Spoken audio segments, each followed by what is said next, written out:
Esse é o tema da mensagem que trago para os irmãos nesta manhã: a sair do atoleiro, como aquele homem ali que está a lutar para sair do atoleiro que se encontra. Era dessa forma que o apóstolo Paulo também se sentia, num verdadeiro atoleiro, e por isso chegou a dizer em Romanos capítulo 7, a partir do versículo 14: não entendo o que faço, pois não faço o que desejo, mas o que odeio. Sei que nada de bom habita em mim, isto é, em minha carne, porque tenho desejo de fazer o que é bom, mas não consigo realizá-lo. Pois o que faço não é o bem que desejo, mas o mal que não quero fazer, esse eu continuo fazendo. Quando quero fazer o bem, o mal está junto a mim. No íntimo do meu ser tenho prazer na lei de Deus, mas vejo outra lei atuar nos membros do meu corpo, a guerrear contra a lei da minha mente, a tornar-me prisioneiro da lei do pecado que atua em meus membros. Miserável homem que eu sou, quem me libertará do corpo sujeito a esta morte? Graças a Deus, por Jesus Cristo, nosso Senhor. Amém. Que Deus possa aplicar a sua palavra nos nossos corações. Nesse momento de sua vida, o apóstolo Paulo estava a sentir-se num verdadeiro atoleiro, pois não conseguia manter o controle sobre a sua vontade e nem sobre as suas ações.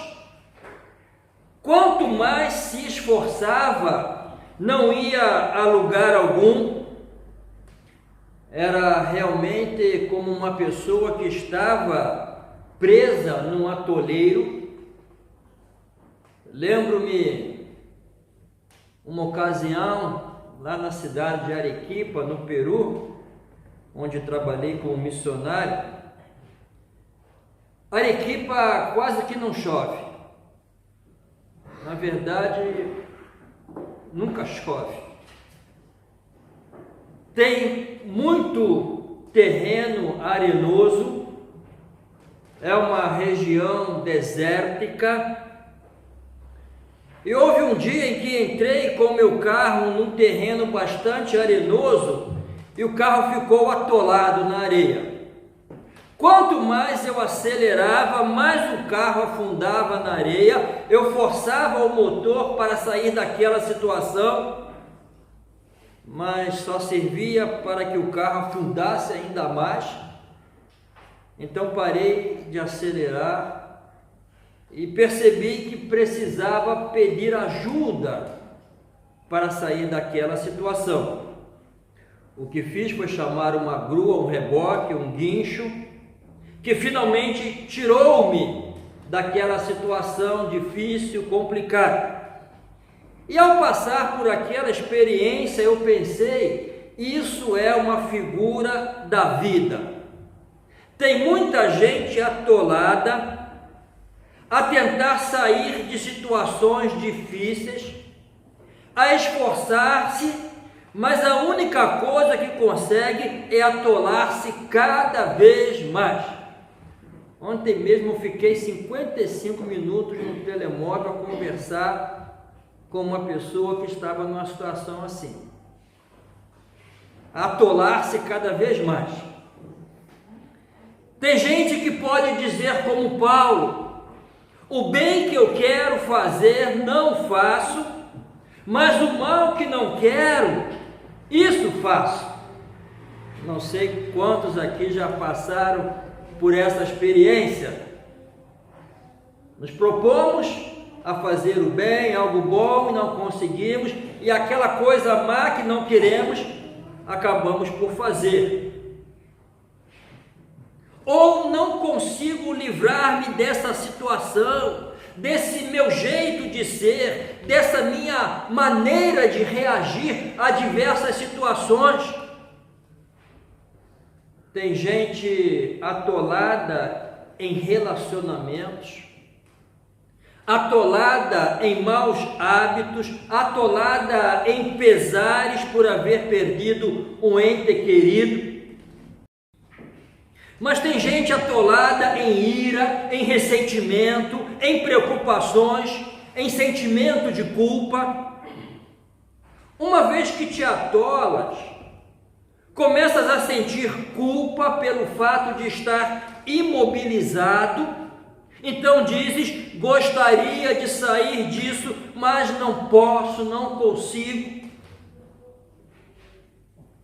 Então sentes muita culpa por não poderes sair da situação e não poderes mudar as coisas, e aí vem a raiva, o medo, a frustração, e pode chegar na situação em que Paulo chegou, a ponto de clamar: miserável homem que sou, quem me libertará?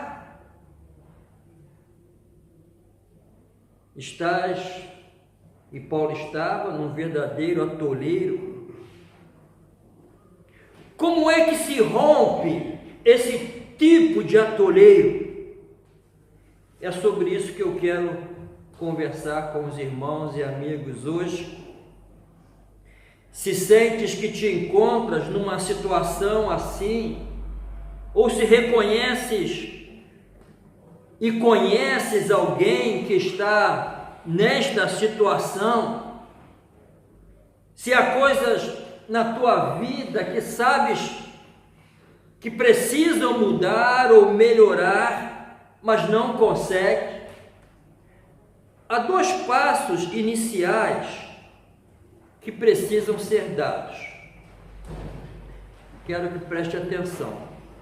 O primeiro passo: deves reconhecer tua incapacidade de controlar determinadas coisas na tua vida.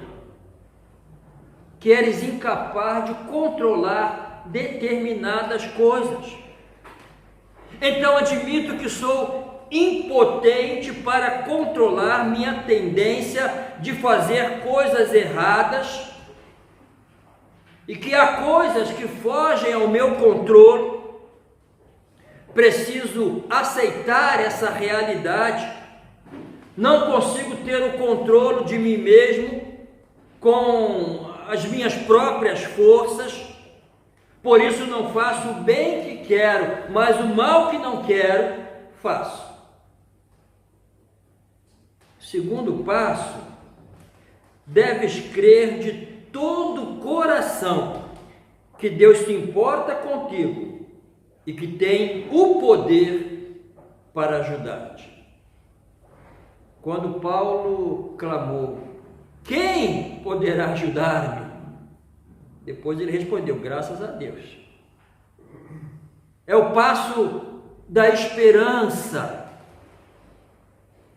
Mas não é suficiente apenas saber que Deus pode ajudar-te.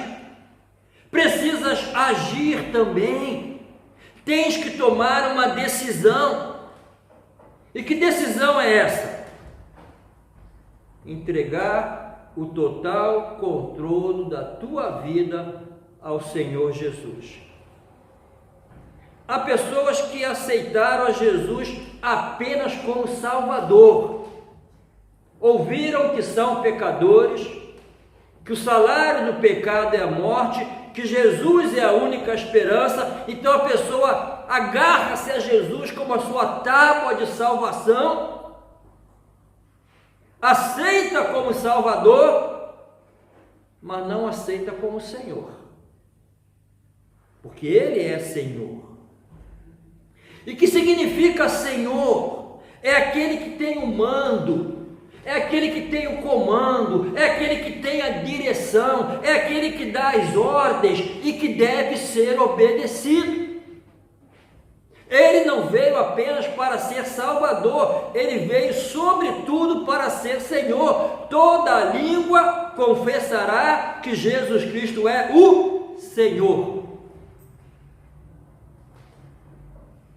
Isso foi o que Paulo fez. Depois de reconhecer sua total incapacidade de controlar sua vida, de controlar sua vontade, suas ações, ele decidiu entregar o controle da sua vida a Jesus e então pôde dizer: graças a Deus por Jesus Cristo, nosso Senhor. Este passo é baseado no que Jesus disse em Mateus capítulo 11, versículo 28 ao 30, é um convite, na verdade: vinde a mim todos os que estáis cansados e oprimidos, e eu vos aliviarei. Tomai sobre vós o meu jugo e aprendei de mim, que sou manso e humilde de coração, e encontrareis descanso para a vossa alma, porque o meu jugo é suave e o meu fardo é leve. Jesus disse: vinde a mim. Este é o convite de Deus. Eu diminuirei o peso do teu fardo, terás alívio, terás descanso se vieres a mim. Entrega a mim o total controle e os cuidados da tua vida e veja o que eu vou fazer. Esse é o convite. A vida vai ficar muito mais fácil de ser vivida, muito menos estressante. Hoje pela manhã, depois de quase uma hora da conversa que eu tive com uma pessoa, eu pensei assim: gente, a vida é tão fácil, nós que complicamos. Deus criou a vida para ser fácil. A prova disso é que antes de criar o homem, Deus criou o paraíso, o jardim do Éden, onde ali tudo era fácil. O homem que complicou. Então Jesus agora vem com esse convite: vinde a mim. Eu posso tornar a sua vida menos estressante, mais fácil de ser vivida. Então, por que alguém não aceitaria esse convite? Mas ainda assim, há alguns que não aceitam o convite de Deus. É como ter uma prenda cuja caixa nunca foi aberta. A prenda está ali dentro, mas eu nunca abri a caixa.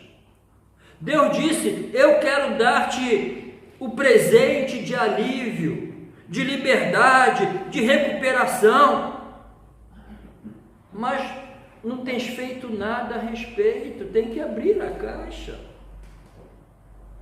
O que impede muita gente de dar esse passo e entregar o controle completo, absoluto da sua vida a Jesus Cristo? O que impede? O que leva algumas pessoas a retardar a entrega dos seus problemas a Deus e a demorar em render suas vidas aos cuidados e controle de Cristo? Vou considerar algumas razões, preste atenção. A primeira razão é o orgulho. A Bíblia, em Provérbios 18, 12, aqui eu estou a usar a tradução na linguagem de hoje: a pessoa orgulhosa está a caminho da desgraça, mas a humilde é respeitada. Por causa do meu orgulho, não admito minha fraqueza, não admito meus erros, não reconheço que preciso de ajuda. A pessoa orgulhosa não reconhece seus erros e nem pede ajuda. Talvez por causa do orgulho,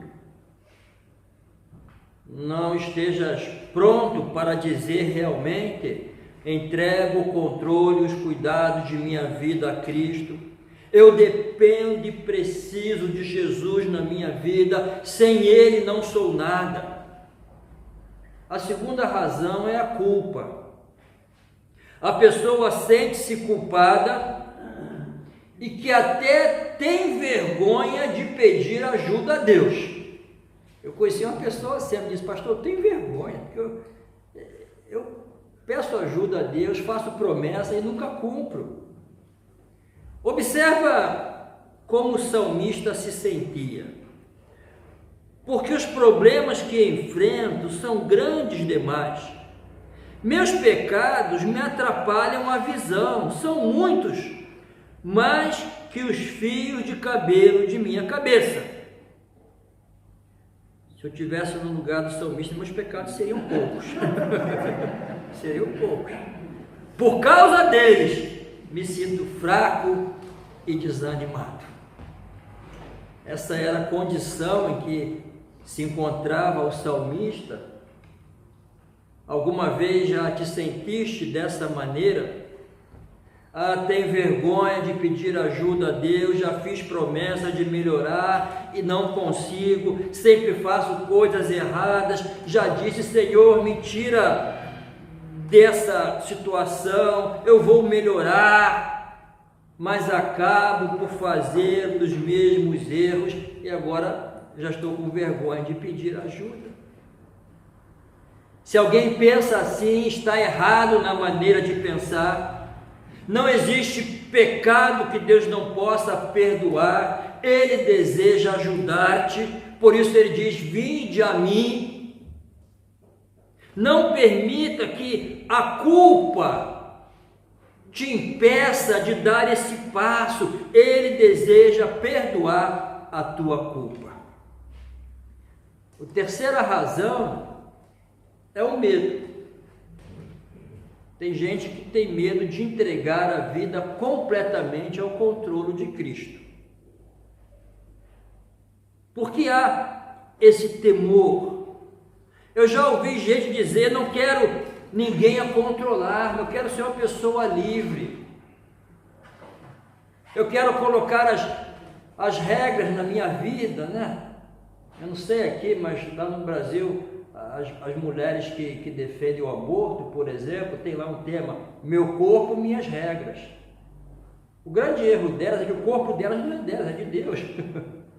E quem estabelece as regras é Deus, porque a vida é de Deus.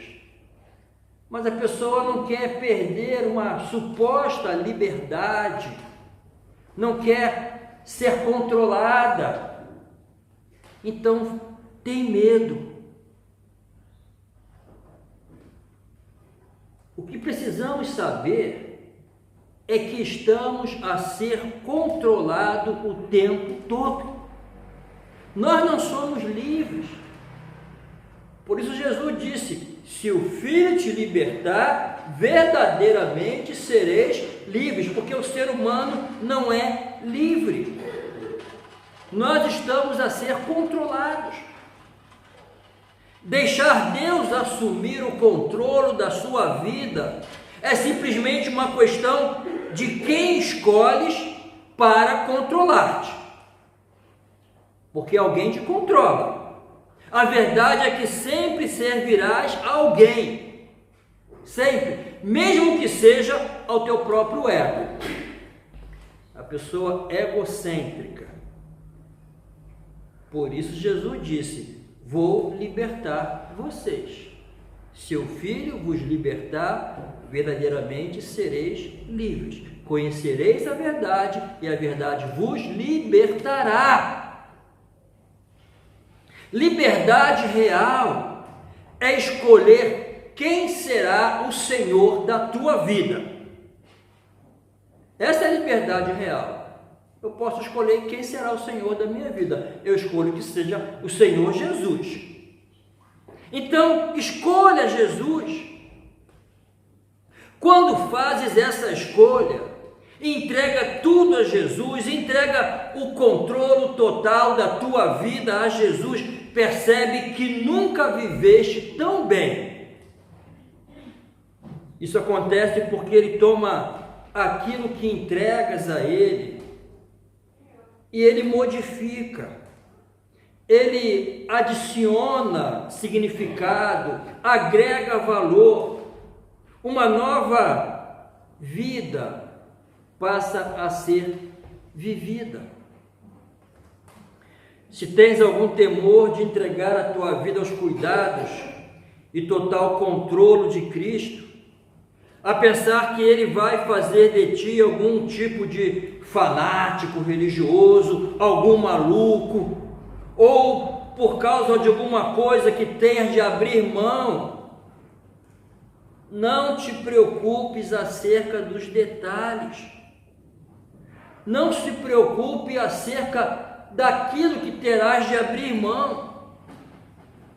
Se te concentras nos detalhes, nunca tomarás a melhor decisão. Apenas venha a Deus e diga: Deus, eu nem sei o que é que desejo abandonar, mas realmente sei que toda a minha vida precisa estar debaixo do teu controle. Portanto, Deus, aqui está uma folha de papel em branco, para que escrevas tudo o que queres que eu faça. Irmãos, um dia eu tomei essa decisão, minha vida mudou.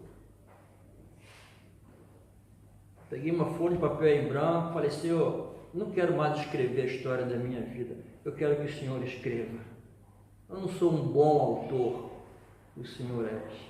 Aqui está a folha de papel em branco, escreva a história da minha vida. Então entrega a Deus uma folha de papel em branco, para que Ele escreva a história da tua vida. Não tenhas medo de confiar a Deus o controle da tua vida. A quarta razão pela qual algumas pessoas não entregam totalmente o controle a Deus é a ansiedade. Lançando sobre Ele toda a vossa ansiedade, porque Ele tem cuidado de vós. Irmãos, algumas vezes confundimos a fase da decisão com a fase da solução do problema. Eu tomo a decisão hoje, mas não significa que o problema será resolvido hoje. E ficamos ansiosos. Em outras palavras, tomamos uma decisão e ficamos ansiosos para que o problema seja resolvido de imediato.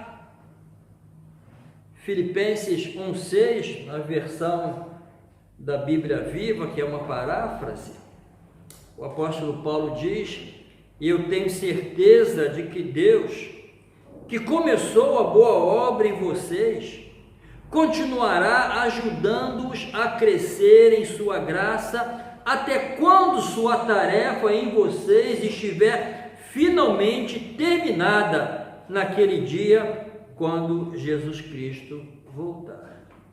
Aquele que em vós começou a boa obra, a aperfeiçoará até o dia de Cristo, a versão tradicional que nós conhecemos. A obra já não vem perfeita, não. Ele começa a obra e ele vai aperfeiçoando. E aperfeiçoará até o dia de Cristo. É um processo. O crescimento é um processo. Se sentes que ainda falta muito para crescer, não desanime, não fique ansioso. Deus está a trabalhar na tua vida. Em 1963, a maioria aqui não era nem nascido ainda, né? Mas eu era, tinha 4 anos. Quando o presidente Kennedy dos Estados Unidos anunciou publicamente: vamos colocar um homem na Lua no final desta década. Essa foi uma decisão que ele tomou no ano de 1963. Será que todos os problemas foram resolvidos quando ele tomou aquela decisão, o homem chegou na lua naquele ano, não, foram 5 anos depois. Eu me lembro, eu tinha 10 anos, meu pai estava lá comigo, de frente da televisão, assistia a transmissão, a televisão em preto e branco, nem tínhamos televisão a cores naquela época, né? E assistia o foguete indo para a lua. O bom gerente sabe que nunca pode confundir tomada de decisões com solução de problema. Eu tomo a decisão hoje, mas não quer dizer que o problema está resolvido. Se confunde, nunca tomará uma decisão. Precisas tomar uma decisão e depois resolver os problemas. O presidente Kennedy disse: nós chegaremos à Lua. Depois disso, era o problema da NASA descobrir a solução dos problemas. Tomas a decisão e só depois, com a ajuda de Deus, resolves o problema. O importante é que tomes a decisão. Se ficares a esperar até que todas as coisas sejam resolvidas, até que todas as luzes vermelhas se tornem verdes, não irás a lugar algum. Eu lembro de uma pessoa que eu estava a discipular lá no Peru, e ela sempre postergava o batismo dela. Eu dizia: irmão, já aceitou Jesus? Já. Por que não se batiza? Ah, pastor, que eu tenho que resolver isso, tenho que resolver aquilo, tenho que resolver isso. Falei: irmão, se vai esperar resolver todas as coisas, irmão nunca dará testemunho da sua fé através do batismo. Tome a decisão, se faça batizar, e os problemas serão resolvidos. Não espera resolver tudo. Não pode resolver nenhum problema antes de uma tomada de decisão. Primeiro toma a decisão, aí depois vem a solução. Decido entregar a minha vida aos cuidados e controle de Cristo. Decido entregar a minha vida ao senhorio de Cristo. Eu tenho dúvidas, medos, preocupações.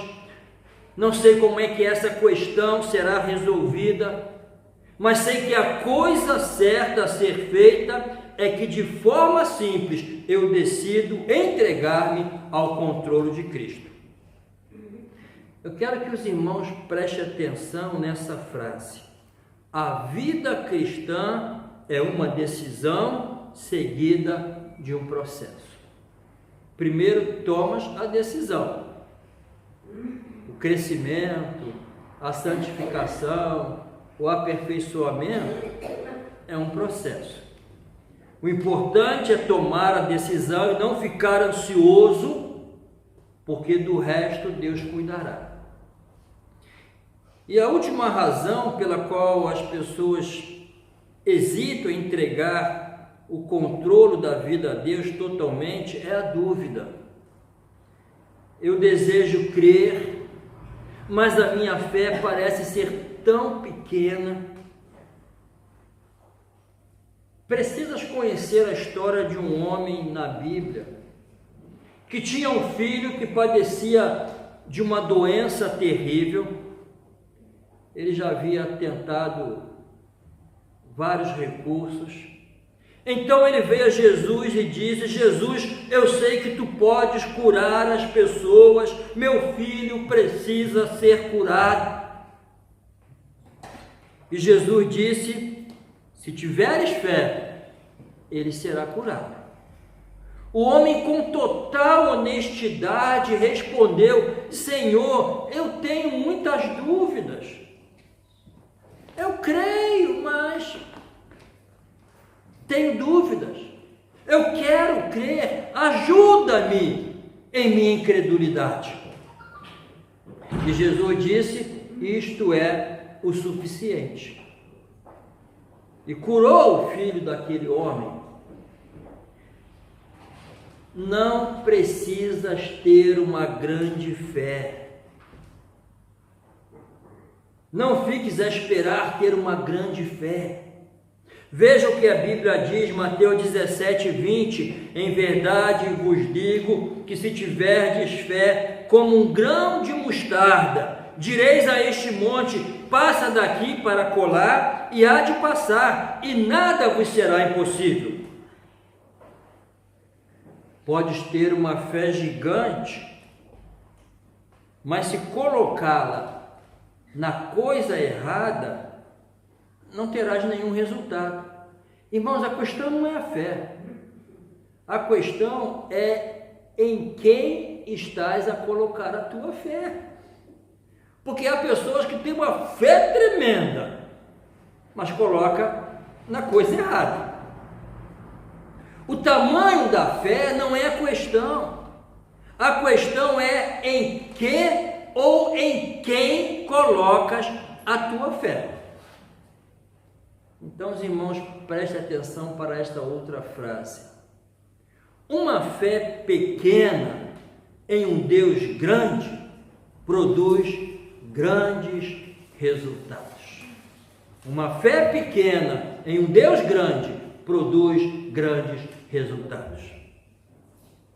Para concluir, não permitas que o orgulho, a culpa, o medo, a ansiedade, a dúvida ou qualquer outra coisa te impeça de entregares a Cristo o total controle da tua vida.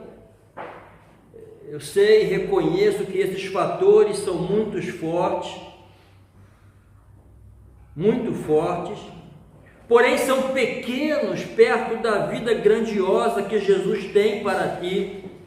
Talvez alguém possa dizer: já tentei isso antes, não funcionou, tentei entregar o total controle da minha vida a Deus, mas não funciona.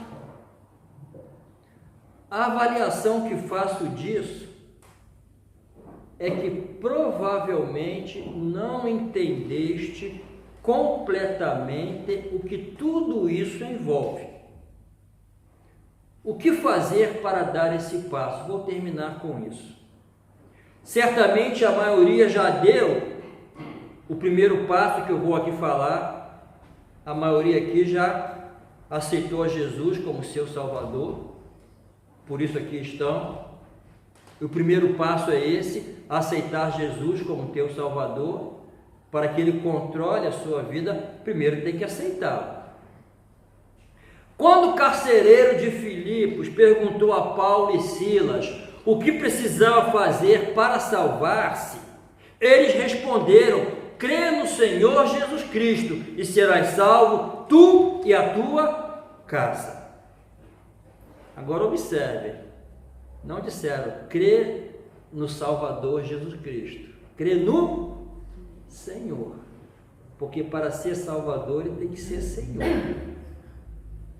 Isso significa assumir um compromisso com Jesus, permitir que Ele seja o diretor da tua vida, o teu Senhor.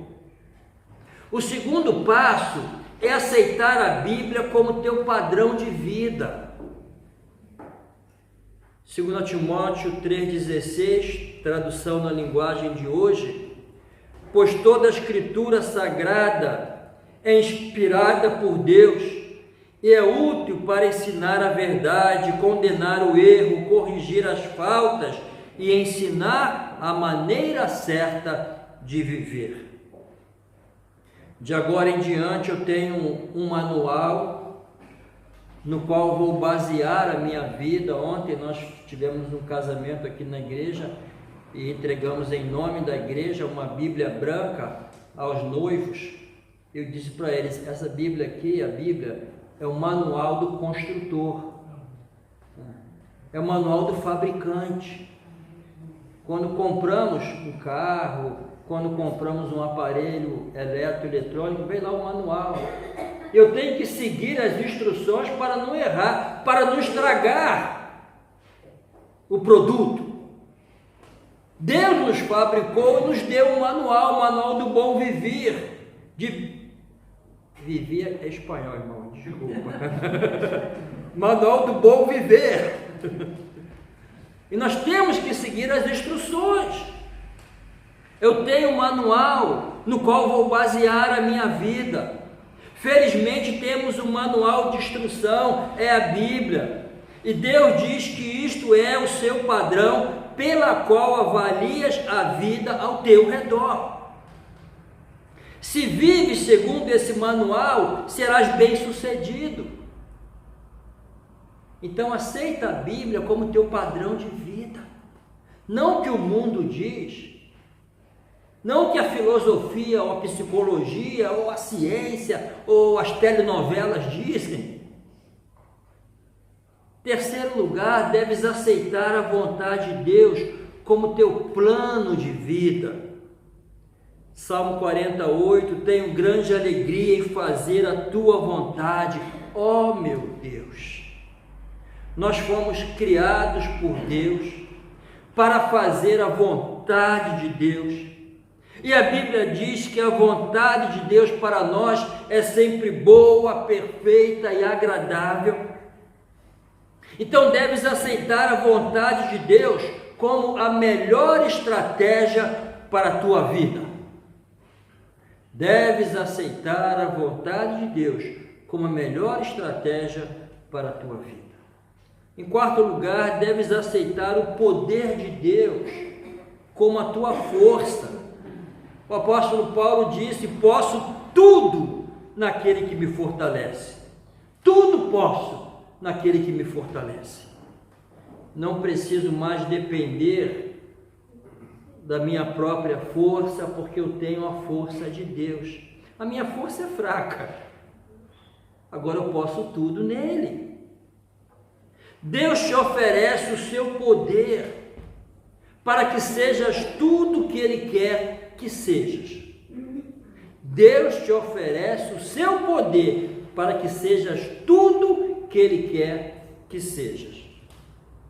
Em Apocalipse 3:20, Jesus disse: eis que estou à porta e bato. Se alguém ouvir a minha voz e abrir a porta, entrarei e cearei com ele e ele comigo.